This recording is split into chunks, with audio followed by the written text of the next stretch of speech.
여러분, 물고기가 한때는 신이었다는 거 상상이나 해보셨어요? 하지만 지금 우리에게 물고기는 그냥 식량이죠. 어떻게 신성한 존재에서 식량으로, 또 이제는 멸종위기종으로까지 인류와 수중 생물의 관계가 이렇게까지 극적으로 변해왔는지 그 기나긴 이야기를 지금부터 한번 따라가 보겠습니다. 그러니까요, 오늘의 핵심 질문이 바로 이겁니다. 대체 어떻게 숭배의 대상이 이제는 우리 손으로 멸종시켜야 할 위기에 처하게 된 걸까요? 그 거대한 이야기의 흐름 속으로 한번 들어가 보시죠. 자, 그럼 시간을 거슬러 올라가 보죠. 아주 먼 옛날 고대 세계로요. 이때는요, 수중 생물들을 아주 신성한 존재로 여겼습니다. 고대 사람들한테 물속 생명체는요, 그냥 동물이 아니었던 거예요. 이들은 모든 생명이 시작된 근원, 바로 태초의 물, 그 자체를 상징했고요. 심지어는 죽음과 부활까지 의미하는 아주 강력한 존재였죠. 이건 뭐 어느 문명이나 마찬가지였어요. 그리스 신화에 삼지창을 든 포세이돈이 있었다면 이집트에는 나일강의 생명력을 상징하는 신들이 있었죠. 중국에서는 대홍수 이후에 사람과 양서류의 모습을 한 부부가 문명을 다시 열었다고 믿었고요. 저 멀리 안데스 지역에서는 한 여신이 세상의 모든 물고기를 낳았다는 신화가 전해져 내려옵니다. 특히 이 물고기 상징은 초기 기독교에서 정말 중요했는데요. 익투스라고 불리는 이 단어, 그냥 물고기라는 뜻이 아니에요. 사실은 예수 그리스도, 하느님의 아들, 구원자라는 아주 중요한 신앙 고백의 앞글자만 따서 만든 일종의 비밀 암호였던 거죠. 자, 이제 신화의 시대를 떠나 현대로 한번 와보겠습니다. 715억 달러. 갑자기 웬 숫자냐고요? 이게 바로 연간 수산업의 시장 가치입니다.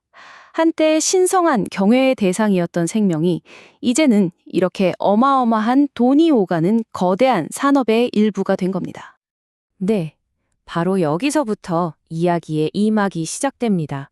기술이 발전하면서 인간과 바다의 관계는 숭배에서 자원 추출로 완전히 뒤바뀌게 되죠. 옛날 어업 방식이랑 지금을 비교하면요. 이건 뭐 하늘과 땅 차이라고 할까요? 한쪽은 작살이나 낚싯대로 자연과 조심스럽게 교감하면서 꼭 필요한 만큼만 얻었다면 다른 한쪽은 소나 같은 첨단 기술과 공장만한 배로 바다를 말 그대로 싹쓸이하죠. 그 규모부터 방식까지 모든 게 달라졌습니다. 아니, 그럼 대체 어떻게 그렇게 물고기를 잘 찾냐고요? 비결은 바로 이 소나입니다. 원리는 간단해요. 배에서 바닷속으로 음파를 뿅 쏘는 거예요. 그러다 물고기떼에 부딪히면 음파가 더 빨리 돌아오겠죠? 그걸 보고 위치랑 크기를 정확히 알아내는 겁니다. 바닷속을 손금두듯 들여다보는 거죠. 자, 여기서 진짜 놀라운 사실 하나 알려드릴게요.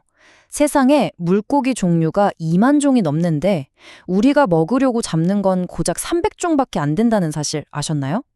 근데 더 충격적인 건요. 그 중에서도 청어나 대구, 참치 같은 단 6종이 전 세계 어획량의 절반을 차지한다는 점입니다. 우리의 식탁이 얼마나 소수의 종에 집중되어 있는지 알 수 있는 대목이죠. 물론 이렇게 대규모로만 잡는 건 아니죠.